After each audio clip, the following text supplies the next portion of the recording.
그를 장사한지라. 다윗이 일어나 바란 광야로 내려가니라. 아멘.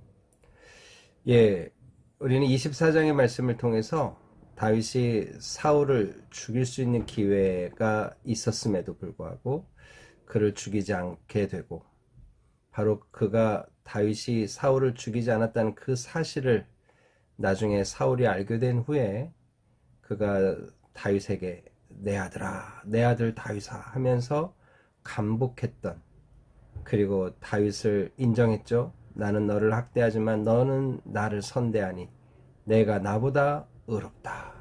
또 네가 이 나라의 왕이 될 것을 안다고 얘기합니다. 또 이 나라가 이스라엘이 너로 인해서 굳게 세워질 것을 안다고 얘기하면서 여호와께서 너에게 복을 주시기를 원한다는 축복의 메시지를 전했던 이야기까지 우리가 살폈습니다. 바로 이렇게 다윗의 선행에 의해서 감동을 받았던 사울이 이제 돌아가게 되는 거죠. 그러나 그의 돌이키는 발걸음은 그렇게 오래 가지 않았다는 것을 우리는 또 알게 되죠. 그로 인해서 우리가 배울 수 있는 교훈이 무엇인가요? 네, 하나님 앞에 우리가 선한 어떤 뜻을 정하고 나가고 우리의 삶을 돌이키지만 그 돌이키는 그 발걸음이 다시 죄로 빠지기는 쉽다. 오늘 그게 다 이 사울을 통해서 우리가 배우는 교훈이다. 그런 이야기를 어제 우리가 나눴습니다. 이제 단락을 바꿔서 오늘 사무엘상의 저자는 이제 또 다른 이야기를 하기에 앞서서 한 절 말씀으로 사무엘의 죽음을 이야기해 주고 있습니다. 이 시차별로 오늘 이런 어떤 상황에서 어떤 배경 속에서 사무엘이 죽었는지 우리는 정확히 알 수 없습니다만, 오늘 이 사울과 다윗의 쫓고 쫓기는 이 와중에 오늘 사무엘이 죽게 되는, 그래서 하나님께 어떤 소명을 다하고 돌아가게 되는 사건을 오늘 쓰고 있는 거죠. 그러면서 오늘 이 한 절 말씀이지만 이 말씀을 통해 사무엘이 살아온 삶의 궤적을 우리가 살펴보며 또 주님이 주시는 교훈을 함께 나누려고 합니다. 사무엘이 죽음에, 여러분 사무엘도 죽음 앞에는 예외가 없었습니다. 하나님 앞에 인정받았던 사무엘이지만 사무엘도 이 사무엘 이후에 등장하는 엘리야처럼, 또 사무엘 이전에 있었던 에녹처럼 살아생전 하나님께 올라가는 영광은 누리지 못했던 거죠. 사무엘이 죽음에. 그래서 어떻게 하나요? 온 이스라엘 무리가 모여서, 여러분 사무엘의 어떤 그의 직분을 감당했던 모습들이 전 이스라엘 전역을 커버하는 것이었다라고 우리가 볼 수 있습니다. 어떻게 그걸 우리가 볼 수 있나요? 사무엘상 3장 20절을 보면 단에서부터 부엘세바까지의 온 이스라엘이 사무엘은 여호와의 선지자로 세우심을 입은 줄 알았다. 그죠? 단에서부터 부엘세바까지, 북쪽 단에서 남쪽 부엘세바까지의 온 이스라엘이 사무엘이 하나님의 선지자다라는 것을 인정했다는 거죠. 그런 맥락에서 오늘 사무엘의 죽음을 애통하는 것은 어떤 이스라엘의 한 지역이 아닌 온 이스라엘 민족의 아픔이요 슬픔이었다. 이걸 지금 보여주는 거죠. 온 이스라엘 무리가 모여 그를 두고 슬피 울며 애달파했다는 겁니다. 사무엘의 죽음을 안타까워하고 괴로워했다. 이제 이런 얘기죠. 여러분 오늘 이 사무엘이 어떤 인생을 살았습니까? 그는 마지막 사사였습니다. 그러면서 동시에 또 큰 대선지자로서 큰 역할을 했던 것을 우리는 알게 됩니다. 물론 그가 정통 제사장 가문은 아니었습니다만 그는 제사장으로서의 역할도 감당했음을 우리는 보게 되는 거죠. 그런 맥락에서 사사로서 왕 같은 존재죠. 제사장의 역할을 하는 제사장적 존재죠. 선지자 같은 선지자로서의 역할도 했어요. 어떻게 보면 예수 그리스도의 예표로서 좀 정확한 한 예표가 될 수 있는 인물이었다. 이렇게 볼 수 있는 거죠. 그가 그런 맥락에서 그의 죽음을 사람들은 애통해 했던 거죠. 그런데 여러분 그가 어떻습니까? 예, 어린 시절 말씀과 환상이 희귀할 그때 하나님의 음성을 듣습니다. 여러분 이게 지금 사무엘의 존재가 어떠한지를 사무엘이 어린 시절에 정확히 보여주는 거죠. 하나님의 음성을 듣는 사람으로 그의 인생이 시작되는 거예요. 그러면서 그가 성장해서 길갈에서 미스바까지 순회하며 사역을 합니다. 아까 말씀드린 것처럼 단에서부터 부엘세바 온 이스라엘이 그를 선지자로 인정하는 그런 영광과 영예를 얻는 거죠. 그러면서 그가 미스바의 회개 운동을 일으키고 바로 이렇게 이스라엘 백성들이 미스바에 모였다는 것을 듣고 블레셋이 쳐들어왔을 때 이스라엘 백성들은 칼, 창을 손에 잡지 않은 채 대승을 거둡니다. 하나님이 하시는 일이죠. 여러분 이런 맥락에서 나중에 엘리사가 엘리야의 승천하는 것을 보면서 이스라엘의 병거와 그 마병이여 라고 외치거든요. 그런데 오늘 그 원조는 어떻게 보면 사무엘이었다 이렇게 볼 수 있는 거죠. 사무엘의 존재 자체로 이스라엘을 보호하고 이스라엘을 블레셋과 주변 모든 왕국으로부터 보호하고 그들을 도리어 무찌르는 존재가 됐다 이렇게 볼 수 있는 거죠. 뿐만 아니라 그는 이스라엘 전체 이스라엘의 2명의 왕을 기름 부어 세운 영광스러운 사람이었습니다. 초대왕 사울뿐 아니라 이제 다윗의 왕가를 일으키는 다윗을 세운 거죠.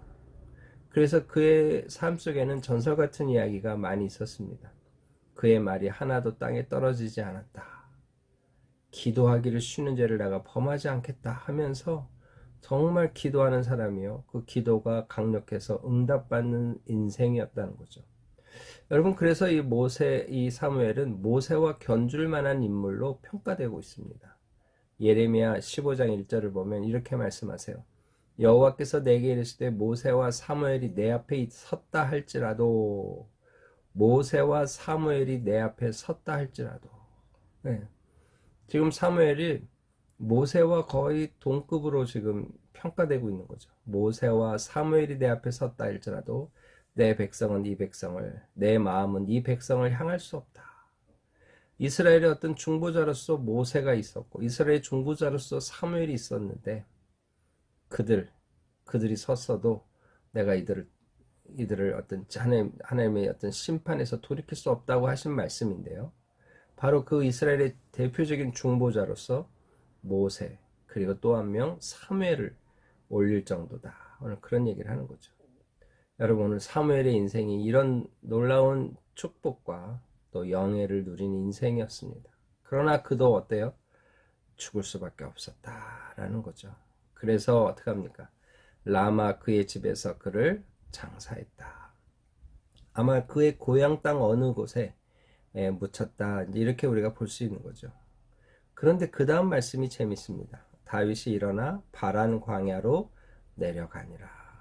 오늘 지금 사무엘의 죽음을 얘기하면서 다윗이 일어나 바란 광야로 내려갔다 이렇게 얘기하거든요. 그러니까 무엇을 얘기해 주나요? 많은 주석가들이 이 부분을 다윗이 자신을 기름 부어 세우고 자신이 사울의 칼에 피하여 도망칠 때 자기를 거두어주고 용기를 주었던 사무엘을 그 마지막 순간 그 장례 절차에 참여했다라고 보는 겁니다. 그런데 이곳에 사울이 오지 않았던 것 같아요. 사울이 왔다면 다윗이 갈 수 없겠죠.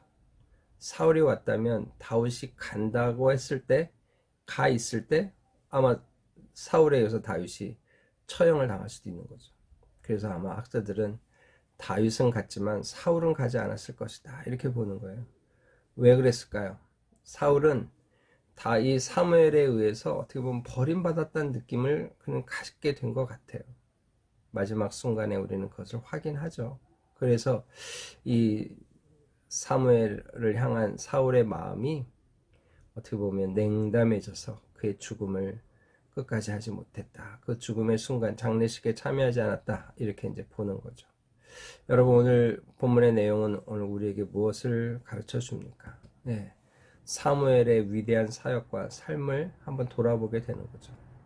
혼탁한 사사시대의 삶을 정리하고 왕 왕을 구하는 그들에게 왕을 구하며 왕을 허락하며 하나님의 명령을 따라 왕을 세우며 왕정을 시작했던 사람, 이게 사무엘이고, 그는 이스라엘의 진정한 중보자로서, 이스라엘 참 사사요 선지자로서, 또는 제사장 같은 역할을 하는 자로서 놀라운 족적을 남긴 인생이었다.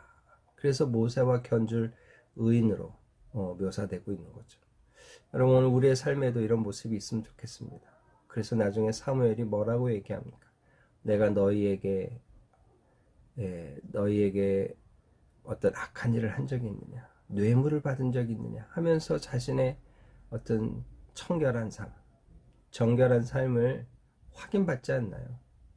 그러면서 하나님 앞에 바른 삶으로 평생 살았던 이 사무엘의 인생이 오늘 우리에게 귀감이 되는 줄 믿습니다. 이제 두 번째 교훈은 무엇일까요?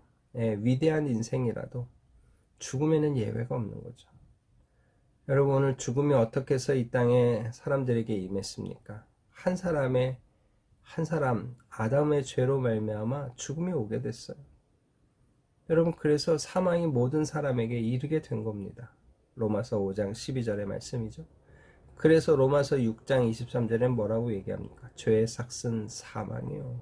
네, 죄의 결과는 사망인 겁니다. 그래서 오늘 사무엘도 이 죄의 결과인 사망을 피해갈 수 없었다. 그런데 오늘 우리에게 소망이 되는 건 뭔가요? 그러나 우리의 인생은 육신의 사망으로 끝나지 않는다는 거죠. 여러분, 그래서 뭐라고 얘기합니까? 하나님의 은사는 그리스도 예수 안에 있는 영생이니라. 영생을 약속받은 거예요. 누구 때문에? 예수님 때문이죠. 오늘 사무엘도 그의 생전에 예수님을 보지 못하는 구약의 아주 오래된 인생이지만 장차 오실 메시아로 인해서 그는 죽지만 그의 위대한 인생의 삶은 이 땅에서 마감하지만 영생을 얻게 된 것, 그와 같이 오늘 우리도 죽을 인생을 살지만 영생을 꿈꾸고 있다. 영생을 소망하고 있다.